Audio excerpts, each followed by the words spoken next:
The Mill on the Floss by George Eliot.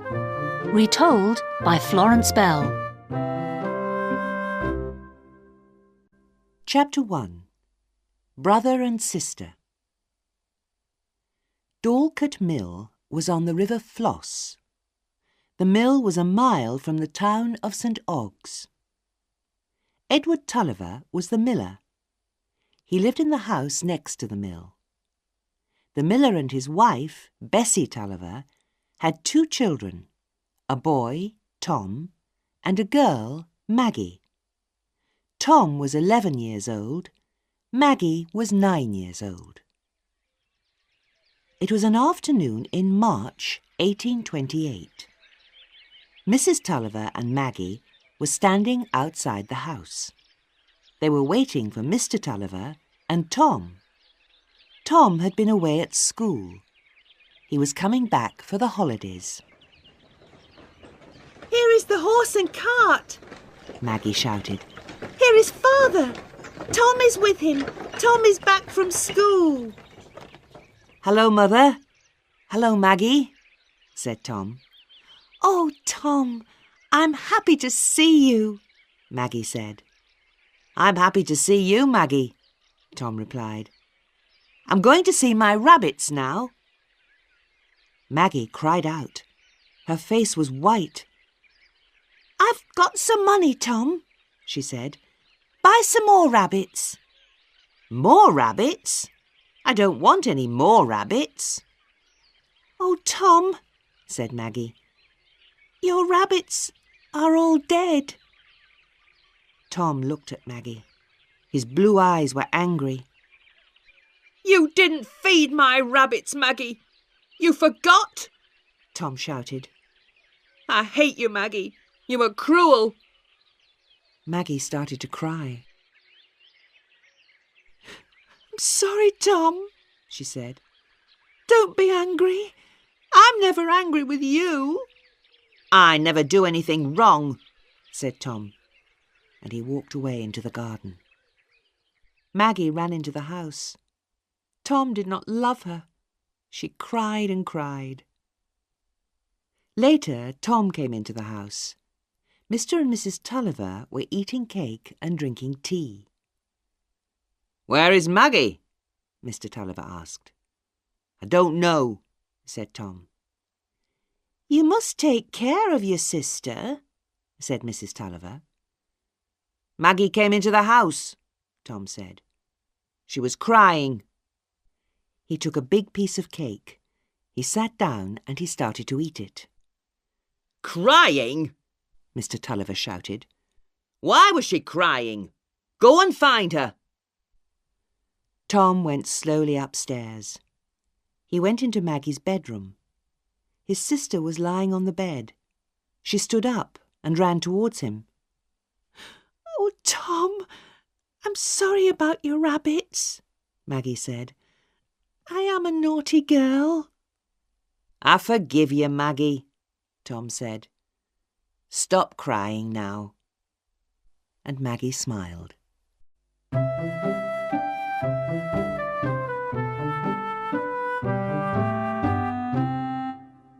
Chapter 2. Maggie cuts her hair. 10 days later, Mrs. Tulliver's married sisters came to dinner at Dorlcote Mill. Their husbands, Mr. Glegg and Mr. Dean, came with them, and Mr. and Mrs. Dean brought their daughter, Lucy. Maggie kissed her little cousin. Lucy Dean was 7 years old. She had pretty fair hair. Maggie's hair was dark and untidy. Everybody sat down at the table. "Maggie's hair is always untidy," Mrs. Tulliver said. "What can I do?" "Cut her hair shorter," replied Mrs. Glegg. "Go and brush your hair, Maggie," said Mrs. Tulliver. "Go quickly. We are going to eat dinner now." Then Maggie had an idea. She spoke to her brother. "Come upstairs with me, Tom," she said quietly. Maggie and Tom went upstairs.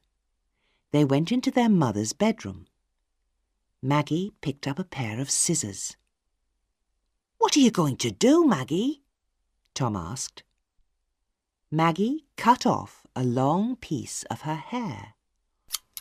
"Oh, Maggie, you are a naughty girl," Tom said. Maggie cut off some more hair. Then she gave the scissors to Tom. "Help me, Tom, quickly," she said. Tom cut once, twice, 3 times. Soon pieces of Maggie's hair covered the floor. Tom looked at his sister and he laughed. "Don't laugh at me, Tom," said Maggie. "Everybody will laugh at you," Tom said. "I'm going downstairs now." Maggie looked in a mirror. She saw her short hair. She started to cry. 10 minutes later, Maggie went downstairs. She walked quietly into the dining room. She sat down. Mrs. Tulliver saw her daughter. She screamed and dropped a plate. Everybody looked at Maggie. "Who is this?" said Mr. Dean. He laughed. "Maggie is a naughty girl," said Mrs. Clegg. Maggie started to cry again. She stood up and she ran to her father. "Don't cry, Maggie," Mr. Tulliver said. "I love you. I will take care of you." After dinner, Tom, Maggie and Lucy went into the garden. Mr. and Mrs. Tulliver talked to the Deans and the Gleggs. "Mr. Tulliver," said Mrs. Tulliver, "tell everybody your plan." "I want Tom to have a good education," Mr. Tulliver said. "He will go to a new teacher in August. He will go to Mr. Stelling. He will learn everything, history, Latin, mathematics." "Tom doesn't need Latin," Mrs. Clegg said. "He is going to be a miller." "He is not going to be a miller," Mr. Tulliver replied. "He's not as clever as Maggie, but I want Tom to have a good education." "Tom must learn useful things, not Latin," Mrs. Clegg said. "That is my advice." Mr. Tulliver did not like Mrs. Clegg. "You always give advice," he said, "but you don't give people money." "No, I don't give people my money," Mrs. Clegg replied. "But I have lent my money. I have lent money to somebody in this room." Mr. Tulliver was very angry. "Yes," he shouted, "you have lent me £500, and I pay you interest. I pay you £25 every year." "Don't shout at me," said Mrs. Clegg. Then she stood up. "Mr. Clegg, take me home," she said. "Yes, go home, Mrs. Clegg," Mr. Tulliver shouted. "I will pay you the money next week." Mrs. Clegg left the room, and her husband followed her. But Mr. Tulliver did not have £500.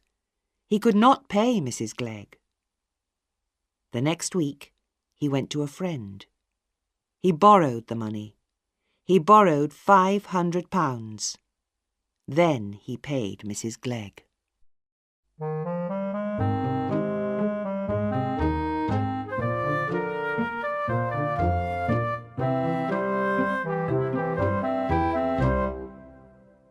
Chapter 3. Mr. Stelling's School. In August 1828, Tom went to live at Mr. Stelling's school. Tom was lonely and unhappy. The work was very difficult. The school was at King's Lawton. It was many miles from St. Ogg's. Tom did not go back to Dorlcote Mill until December. Tom went back to the mill for the Christmas holiday. He spoke to his father. "Why must I learn Latin?" Tom asked. "I hate Latin. My Uncle Dean is a rich businessman. He did not learn Latin." "You must learn Latin, Tom," Mr. Tulliver said. "Then you can learn about the law. Our neighbour wants to take water from the river Floss. He wants the water for his land, but I need the water for the mill." "There will be a lawsuit," Mr. Tulliver said. "Our neighbour is wrong. We will fight our neighbour in the law court. You must learn about the law, Tom. Then you can help me in the law court." "Lawyer Wakeham will speak for our neighbour," Mr. Tulliver said. "He will speak in the law court. Wakeham is a very bad man. I hate him." "Mr. Wakeham's son, Philip, will go to Mr. Stelling's school," said Tom. "He is going to study with Mr. Stelling too. He will be at the school after Christmas." "Philip Wakeham is a thin, weak boy," Mr. Tulliver said. "He is clever, but you are as clever as him." So, after Christmas, Tom went back to Mr. Stelling's school. When Tom arrived, a boy with a sad face was standing in the library. The boy was thin and he had a twisted back. He was 2 years older than Tom. "Hello," said the boy. "I'm Philip Wakeham." "I'm Tom Tulliver," Tom replied.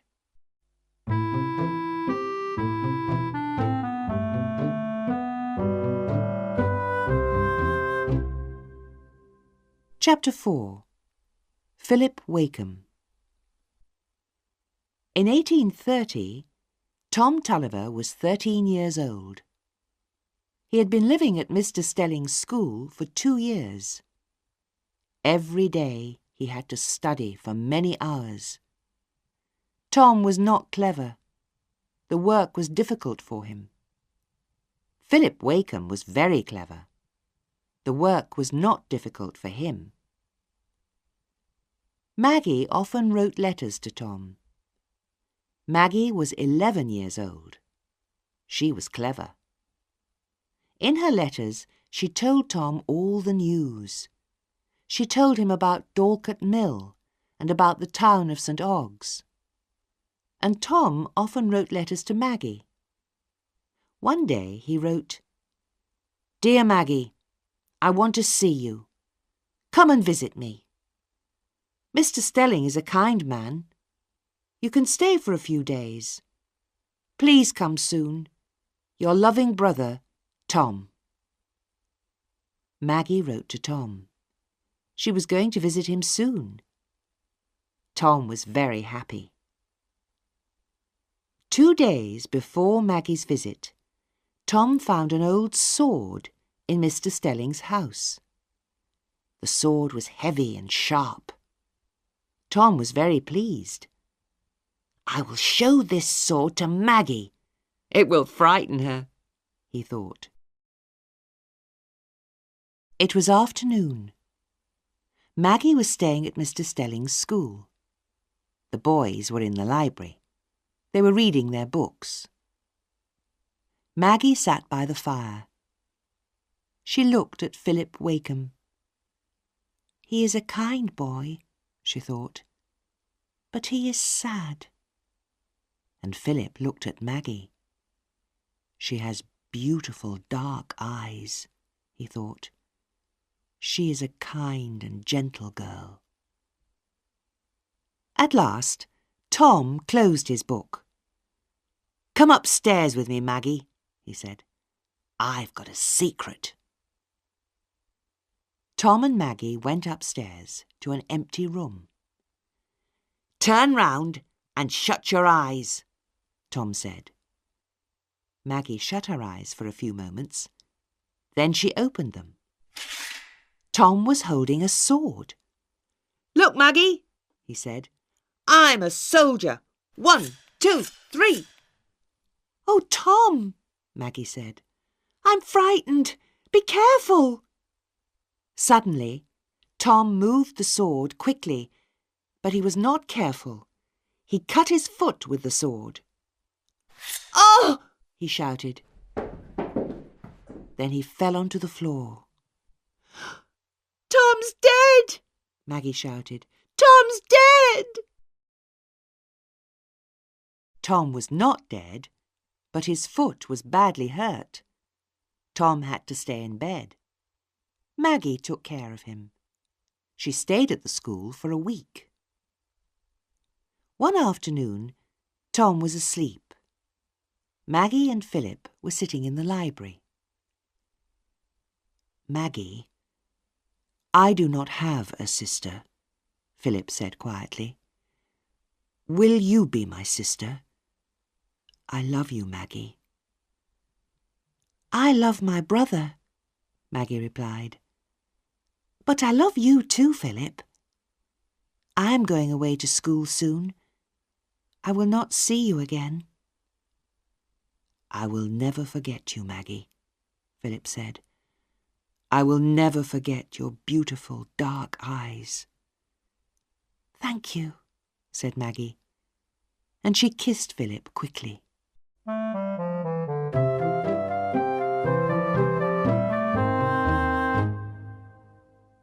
Chapter 5. Mr. Tulliver Loses Everything. In 1833, Tom Tulliver was 16. Philip Wakem had left Mr. Stelling's school. Tom was still studying at the school. It was a cold November day. Tom was alone in the school library. The door opened, and Maggie came into the room. She was as tall as Tom, and she was very beautiful. Maggie, Tom said, why are you here? Why are you not at your school? Oh, Tom, something terrible has happened, said Maggie. What is it?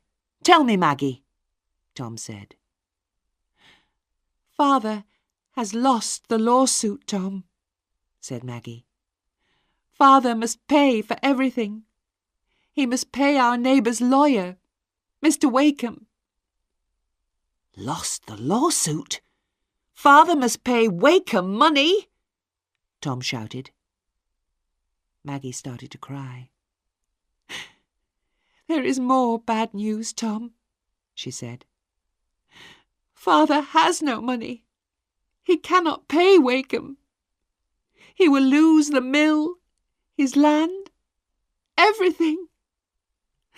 Mother cries all the time, and Father... Is Father ill? Tom asked. Father is very ill, Maggie replied. He cannot walk. He has forgotten everything. Tom, you must come back to the mill. I hate Wakem, and I hate his son, Tom said angrily. Never speak to Philip Wakem again, Maggie. Tom and Maggie went back to Dorlcote Mill. Mrs. Tulliver was waiting for them. Oh, Tom, she said, Wakem's men will take our furniture, our clothes, everything. The next day, Mr. and Mrs. Glegg came to the mill. Mrs. Dean was with them. How is Mr. Tulliver? Mr. Glegg asked. He has forgotten everything, Mrs. Tulliver replied. And he has lost everything. We have no money. We have nothing. This is terrible news, said Mrs. Dean. There is no money to pay for education, said Mrs. Glegg. Tom must get a job, and Maggie must stay here. She must help her mother. Tom spoke to his aunts. Please lend me some money, he said. I will get a job. I will pay the money back to you. Your aunts cannot lend you any money, said Mr. Glegg. "They need their money. They get interest on their money."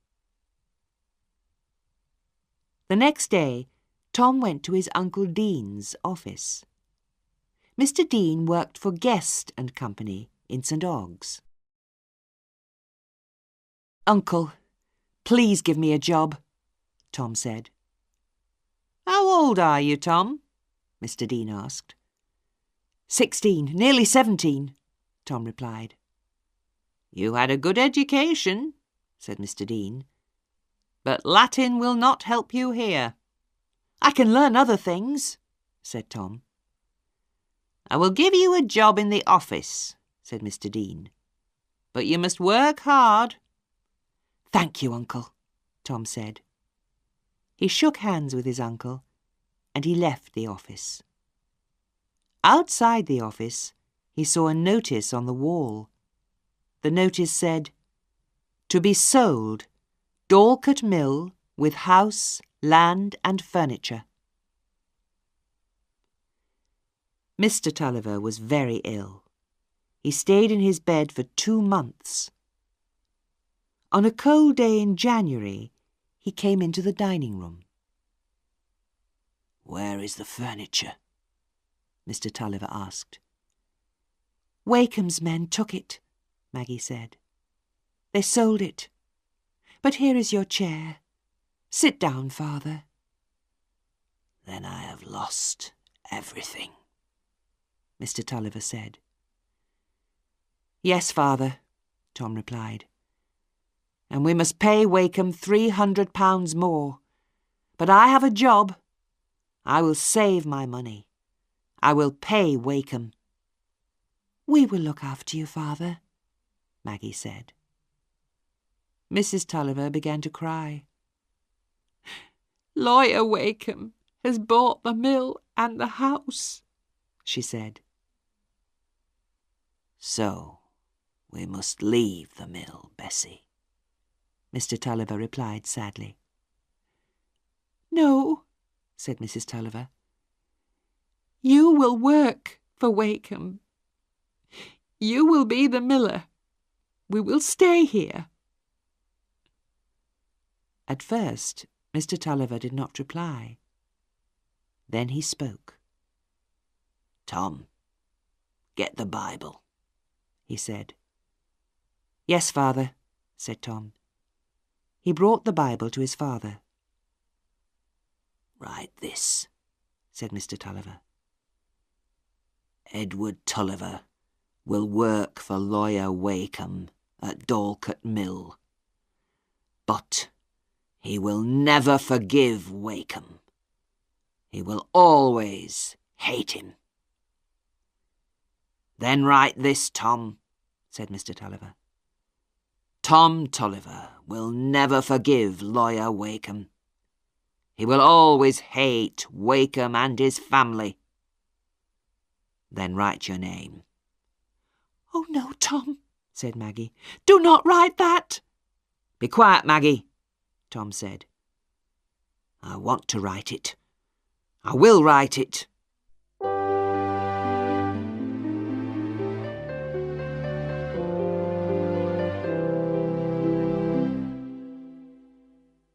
Chapter 6. The Red Deeps. For a few years, the Tullivers' lives were difficult. Mr. Tulliver hated Lawyer Wakem, but he had to work for the lawyer. Tom worked for Guest and Company in St. Ogg's. Tom saved all his money. Maggie stayed in the house. She helped her mother. One day, in June 1837, Maggie's life changed. That afternoon, she was very tired. "I will walk to the Red Deeps," she thought. "I will be alone there." The Red Deeps was a beautiful, quiet place. There were many tall trees there.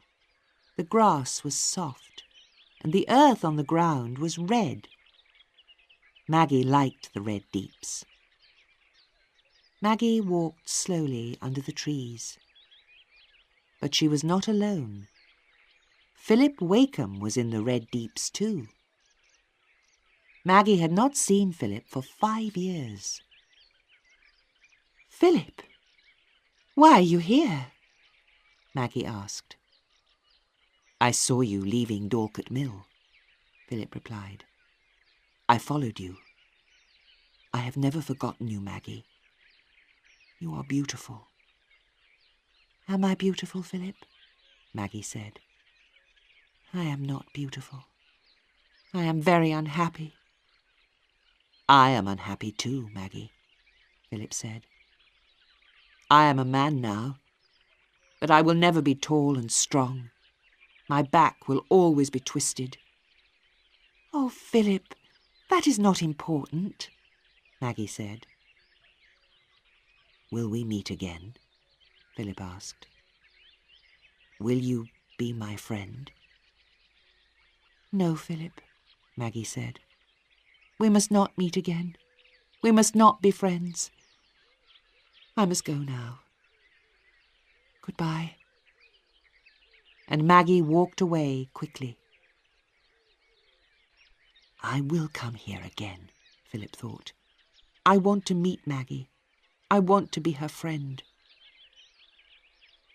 Philip walked to the red deeps every day. Then one afternoon he saw Maggie again. They talked for a long time. After that they often met in the red deeps, but Maggie told nobody. Their meetings were secret. One day Philip said, I love you, Maggie. I want to marry you. We cannot get married, Maggie replied. The Tullivers hate the Wakems. I love you, but I cannot marry you.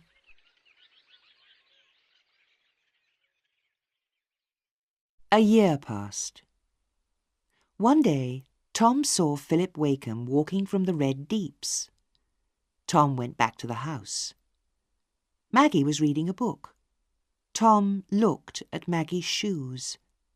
There was red earth on them. Maggie, have you been to the red deeps? Tom asked. Maggie looked at her shoes. She saw the red earth. It was earth from the ground at the red deeps.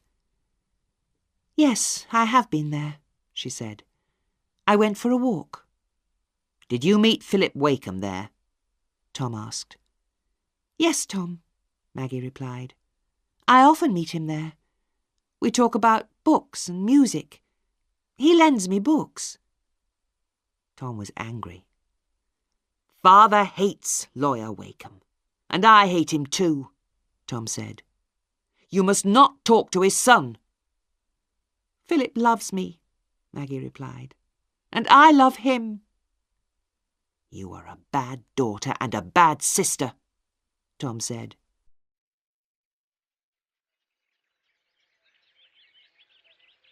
The next afternoon, Tom went with Maggie to the red deeps. Philip Wakem was there. He was waiting for Maggie. Philip looked at Tom. Then he looked at Maggie, and he understood everything. Tom spoke first. You and Maggie have met secretly, he said. She is a bad sister, and you are a bad man. Your body is twisted and your mind is twisted too. Tom went towards Philip, and he lifted his hand. Don't write to Maggie, he said. Don't speak to her. I'll beat you. Tom, please stop, said Maggie. She was crying. Forgive me, Philip, she said. I understand, Maggie, said Philip. You have an unkind, stupid brother. I love you, Maggie. Tom does not love you. Tom pulled Maggie's arm. Come home, Maggie, he said angrily. Maggie touched Philip's hand. Then Philip turned away. Tom and Maggie walked back to the mill. Tom, you were cruel to Philip, Maggie said. You are very hard, Tom. You are very unkind.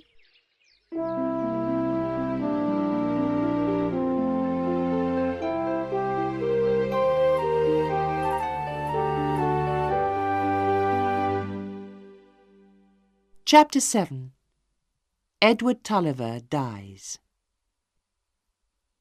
3 weeks passed. Tom did not speak to Maggie. One afternoon he came back to the house at 2 o'clock. He spoke to his father. "I have good news, Father," Tom said. "Uncle Dean lent me some money. I have traded with the money. I have bought goods and sold them well. I have £320. We can pay Lawyer Wakeham." "Bessie," said Mr. Tulliver, "we have a good son." The next afternoon, Mr. Tulliver went to St. Ogg's with Tom. They rode their horses to Lawyer Wakeham's office. The lawyer was not there, but they left £300 for him. Then Tom went to the office of Guest and Company. Mr. Tulliver rode back to the mill. A man on a horse was waiting outside the mill. It was Lawyer Wakeham. "I want to speak to you, Tulliver," said Wakeham. "I will speak first," Mr. Tulliver shouted. "I have left £300 at your office. I have paid you all your money.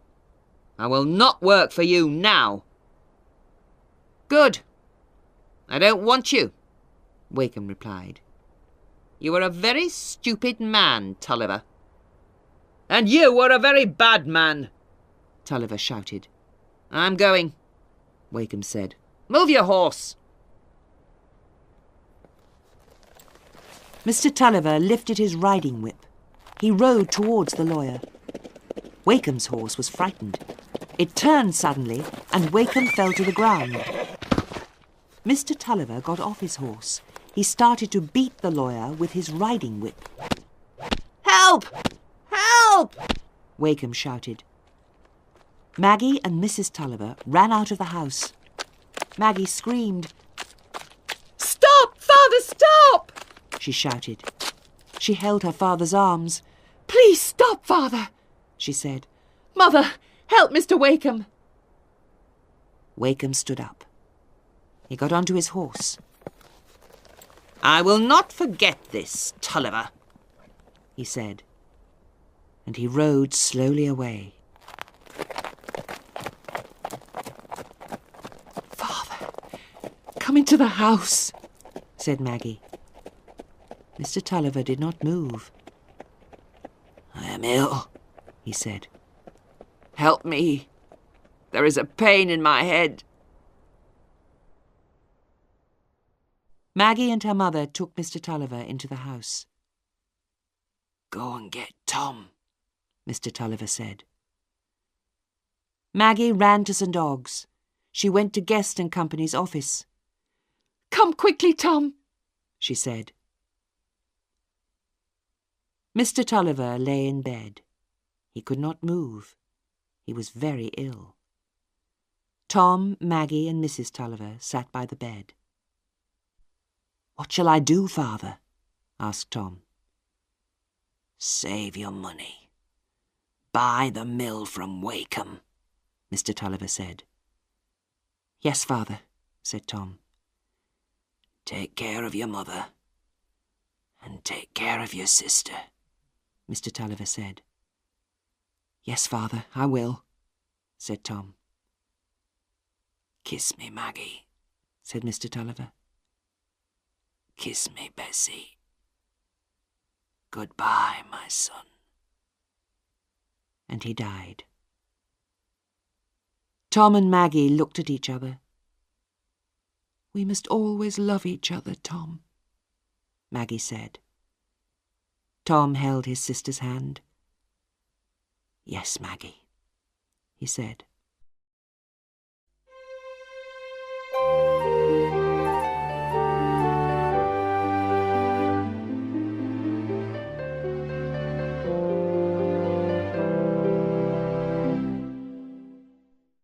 Chapter 8. Stephen Guest. The Tulliver family left Dorset Mill. Tom lived alone in St Ogg's. He worked hard. Mrs. Tulliver went to St Ogg's too. Mrs. Dean had died. Mrs. Tulliver lived with Lucy and Mr. Dean. Maggie went away. She became a teacher in a school. 2 years passed. It was an afternoon in April 1840. Maggie was back in St Ogg's for a holiday. She was talking to Lucy Dean. "I hate teaching," said Maggie. "You must stay here, Maggie," Lucy said. "Aunt Tulliver will look after us all. Don't go back to the school." "Thank you," Maggie said. "I will be happy here." Maggie looked out of the open window. The Dean's house was next to the river Floss. "The river is very beautiful," Maggie said. "And you are beautiful too. Are you happy, Lucy? Do you have many friends? Are you in love?" Lucy looked down at her hands. "Yes," she said. "I am in love with Stephen Guest." Maggie smiled. "Tell me about him, Lucy," she said. "Stephen is clever and handsome," said Lucy. "He loves me and I love him. He likes music. His friend, Philip Wakeham, likes music too.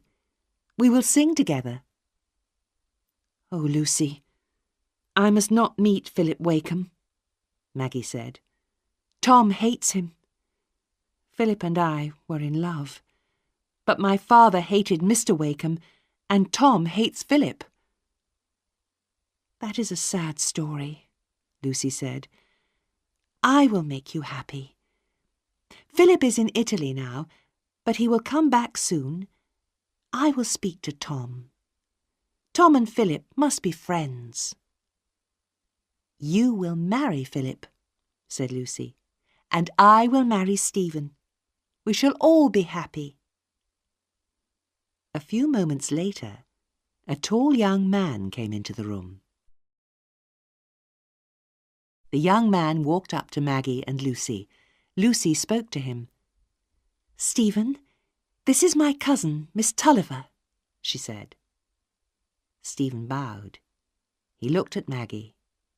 She was very beautiful. Then Lucy spoke to Maggie. "Maggie, this is Mr. Stephen Guest," she said. Lucy looked at Stephen Guest and her cousin. "Please be friends," she said. The next day, Maggie went to St Ogg's. She saw her brother Tom. He lived alone in St Ogg's. "Hello, Maggie," said Tom. "Are you well?" "Yes, I am well, Tom," Maggie replied. "I am not going back to the school.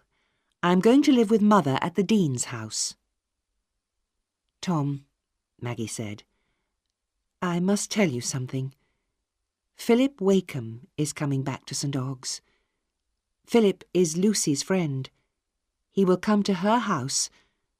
I shall meet him there." "I hate Philip Wakeham," said Tom. "Oh, Tom," Maggie said, "Lucy is my friend, and she is Philip's friend. I want to speak to Philip." "Yes, Maggie," Tom replied, "I understand, and I want to be a good brother. Speak to Philip, Maggie, but you must not meet him alone." "And I want to be a good sister," said Maggie. "Thank you, Tom."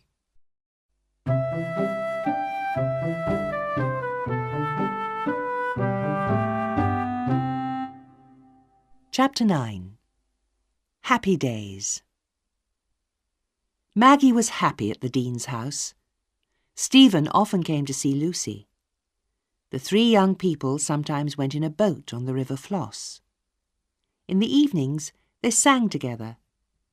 Maggie, Lucy and Stephen laughed. They were happy. But Maggie and Stephen were starting to love each other. One evening in May, Maggie was sitting in the garden. She was reading a book. She heard a sound and she looked towards the river. Stephen was getting out of a boat. He walked towards her. "Good evening, Miss Tulliver," said Stephen. He held up some papers.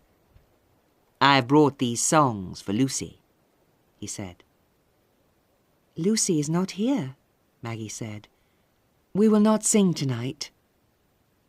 "Philip Wakeham has come to St. Ogg's," Stephen said. "I saw him this morning. He will come here tomorrow." Maggie's book fell to the ground. Stephen quickly picked it up. He gave the book to Maggie. Stephen's fingers touched Maggie's fingers. They looked at each other. "I must go," Stephen said. "Please stay," said Maggie. "No, Maggie." "Will you give Lucy the songs?" "Yes." "And Philip will come here tomorrow.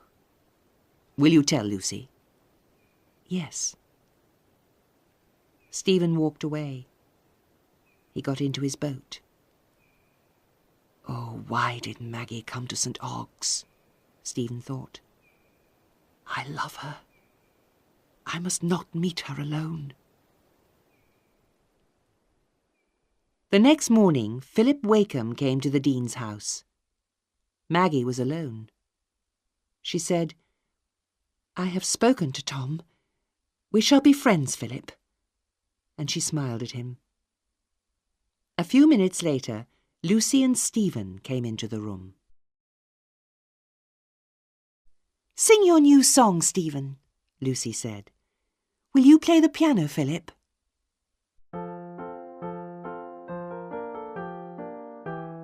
Philip played the piano, and Stephen sang his song. Maggie was very happy. Her face was beautiful.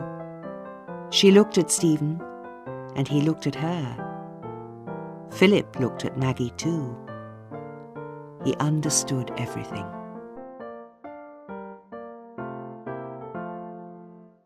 Chapter 10. I Love You.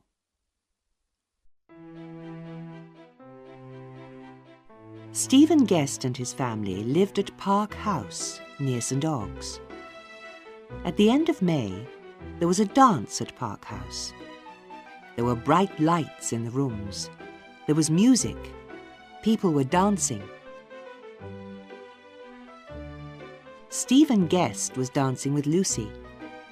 She was very happy. Maggie was happy too. She loved music and dancing. At first, Stephen did not speak to Maggie, but he looked at her many times. He wanted to dance with her. He wanted to hold her hand, but he danced with Lucy. Then Stephen saw Maggie again. She was sitting alone. He went towards her. Maggie looked at him and she smiled. "It is very warm here," Stephen said. "Shall we go into the garden?" Maggie stood up. Stephen held her arm. They walked together into the garden.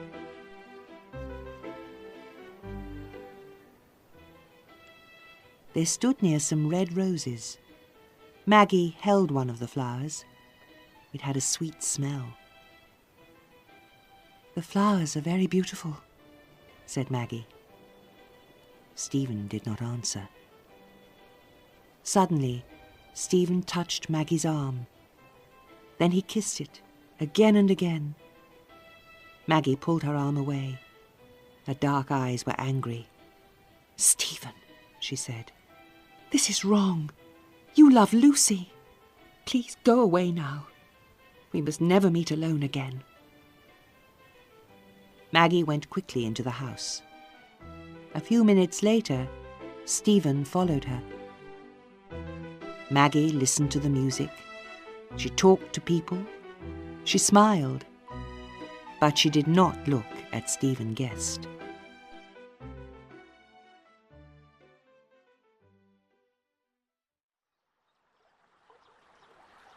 A few days later, Maggie was walking by the river. She was alone. She heard a sound behind her, and she turned round. Stephen Guest was riding towards her. Stephen got off his horse. "Please walk with me, Maggie," Stephen said. "I must talk to you." "Why are you here?" Maggie said. "We must not meet alone." "You are angry," Stephen said. "I understand. But I love you. I love you, Maggie." "You must not say that," Maggie said. "You must go away, Stephen." "I love you. Please love me," Stephen replied. "Don't say that," Maggie said. "You love Lucy, Stephen." "Do you love me, Maggie?" Stephen asked. "Tell me, Maggie." Maggie did not answer. She started to cry. "We love each other," Stephen said. "Lucy will understand." "I love you, Stephen," Maggie said. "but I love Lucy too. She is my friend. I cannot be cruel to Lucy. Please, Stephen, leave me. Please, go away." Stephen looked at Maggie. There were tears in her beautiful dark eyes. "I will go," Stephen said. "Kiss me, and I will go." Maggie kissed him. "Please go now," she said. Stephen got onto his horse and he rode away.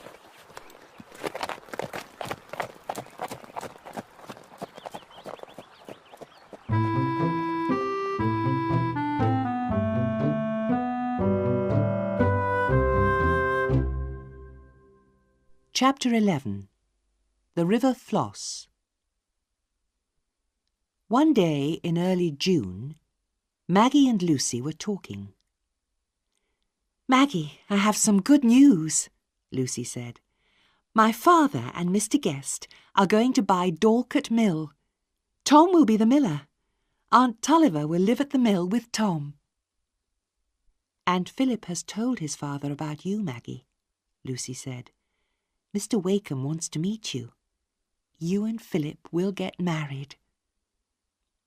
"I am happy about the mill," Maggie said, "but I will not marry Philip. I am going to leave St. Ogg's at the end of June." "Leave St. Ogg's?" said Lucy. "Why, Maggie?" "I must work. I must get a job," Maggie replied.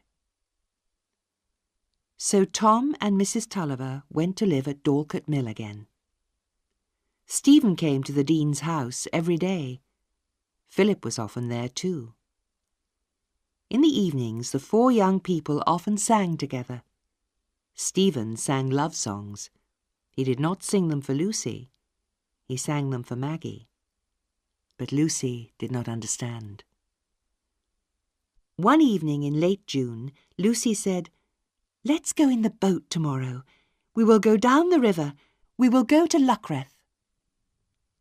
"4 people in the boat is too many," Stephen said. "Philip, you go tomorrow with Lucy and Maggie. I will go with them the next day." "Then Maggie and I will meet you tomorrow, Philip," Lucy said.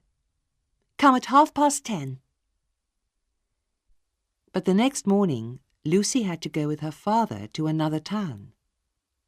At 10:30, Stephen Guest came into the house. Maggie was alone. "Where is Philip?" Maggie asked. "He is ill. He cannot come," Stephen replied. "Where is Lucy?" "Lucy is not here," Maggie said. "She is with her father. We cannot go without her." "Please come, Maggie," Stephen said. "You are going away soon. I will not see you again. Let's go on the river for an hour." "I will come with you for an hour, Stephen," Maggie replied. "After that, we must not be alone again." They walked down to the river and got into the boat.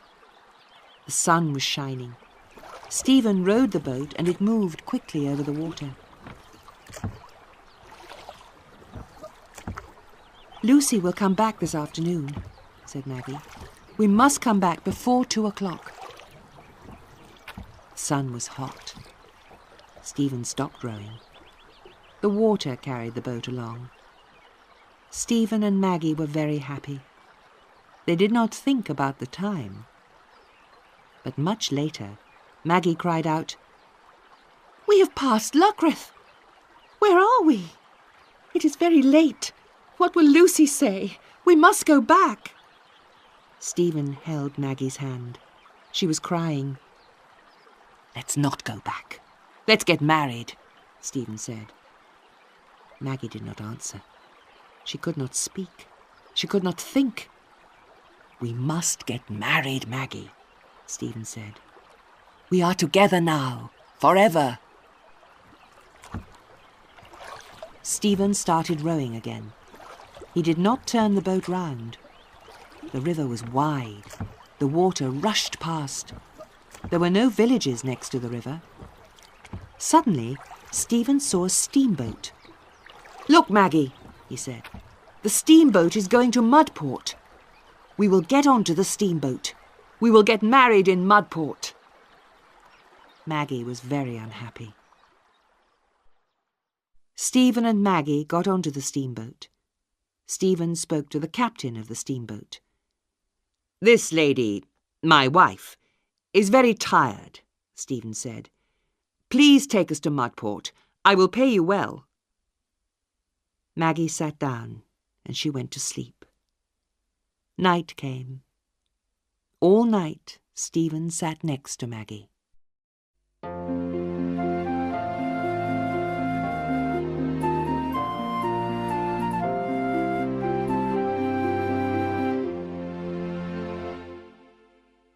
Chapter 12. I Cannot Marry You. Maggie woke very early in the morning. She remembered everything. She was on a steamboat. She was with Stephen. She started to cry. "Don't cry, Maggie," Stephen said. "We will be in Mudport this afternoon. We will get married." But Maggie did not speak. She was too unhappy.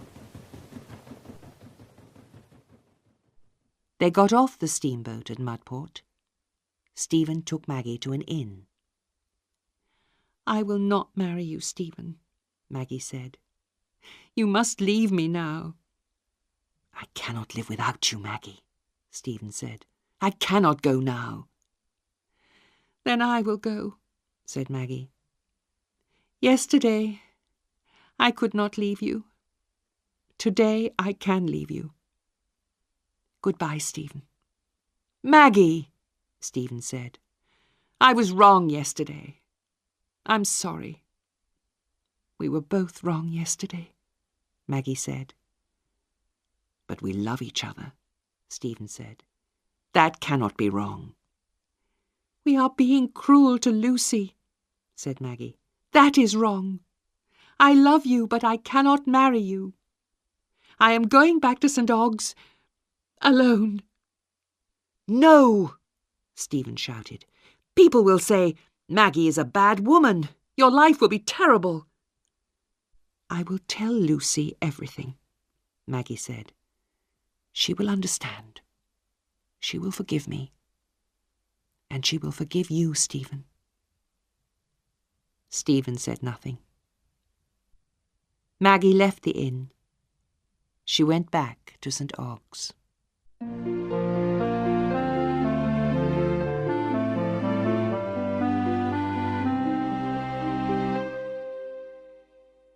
Chapter 13.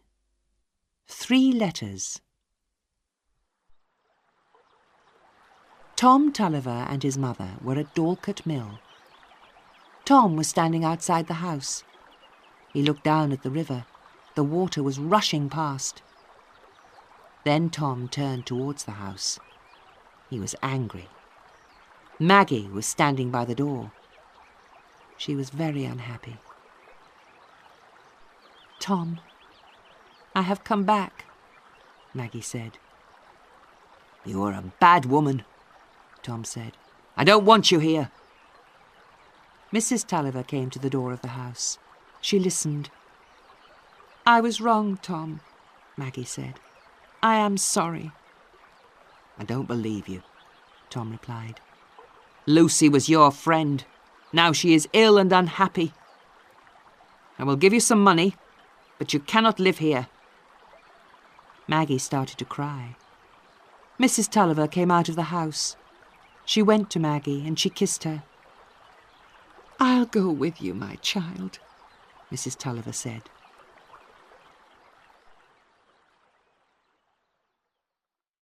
Maggie and her mother went to St. Ogg's.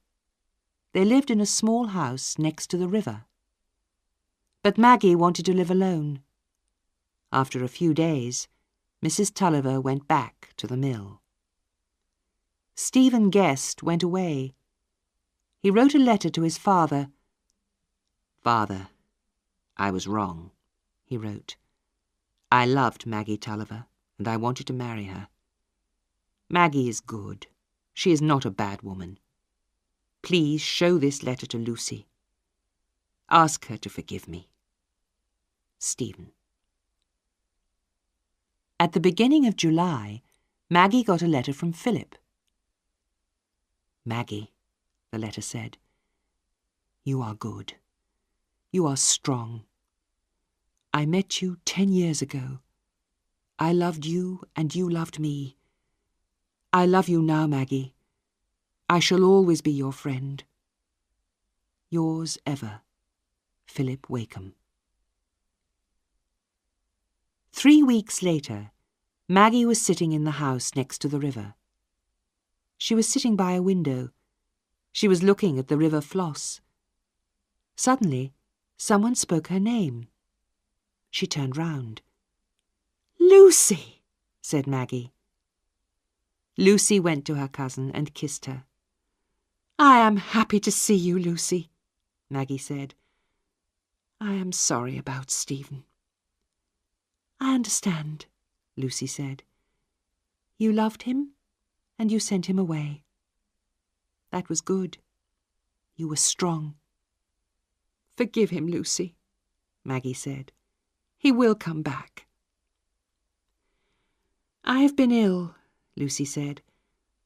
I'm going away, but I will come back soon, and I will visit you again.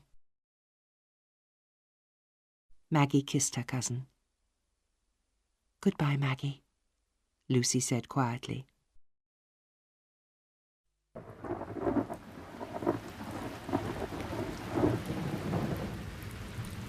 In August, the weather was very bad.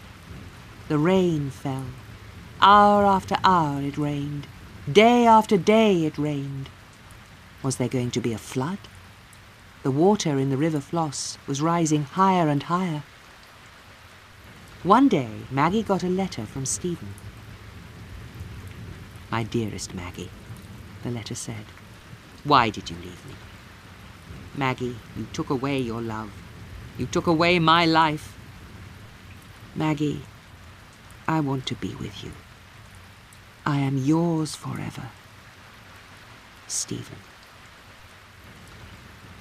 Maggie was lonely and unhappy. She sat in the little house next to the river Floss. She read Stephen's letter many times. She cried and cried. Hours passed. Night came. The rain fell all night. The river rose higher and higher.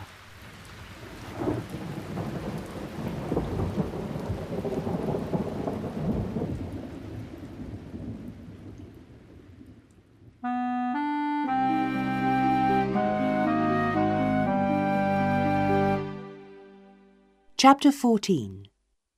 The Flood. Suddenly, Maggie was very cold. She looked down. The floor was covered with water. The river Floss had flooded. Maggie was in great danger. Her house was next to the river, and there was water in the house. Maggie ran to a window and she opened it. She looked outside. It was dark, but she could see water everywhere. The streets of St. Ogg's were covered with rushing water. There was a little boat outside the house. It was tied to the wall. Maggie climbed through a window and she got into the boat. She untied the boat. The water carried the boat away from the house. Maggie was alone in the darkness. The boat moved very fast. The flooded river was carrying it along. Maggie was very frightened. The rushing river carried the boat out of the town. Maggie saw the tops of trees and the tops of buildings. I must go to the mill, she thought. I must help Tom and Mother. Maggie started to row. The boat left the river. Soon, Maggie's boat was moving over the flooded fields. At last, Maggie saw Dorlcote Mill. Tom! Where are you? Maggie shouted. Mother! This is Maggie! Tom was in the house. He was upstairs. He looked out of a window. You have come, Maggie, he said.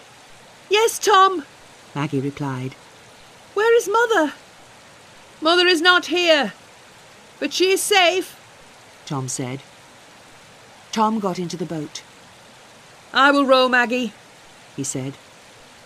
Tom sat down in front of Maggie. We must go to Park House, said Maggie. It's on higher ground. Tom started to row. He looked at Maggie. Brother and sister were together again.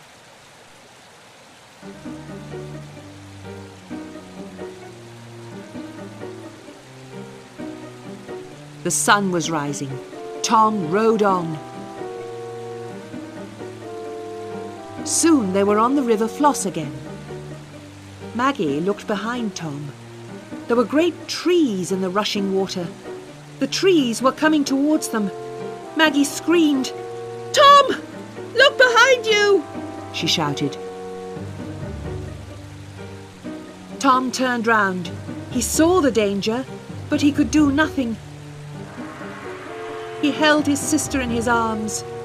We are going to die, Maggie, he said. A great tree hit the boat. The boat went under the water.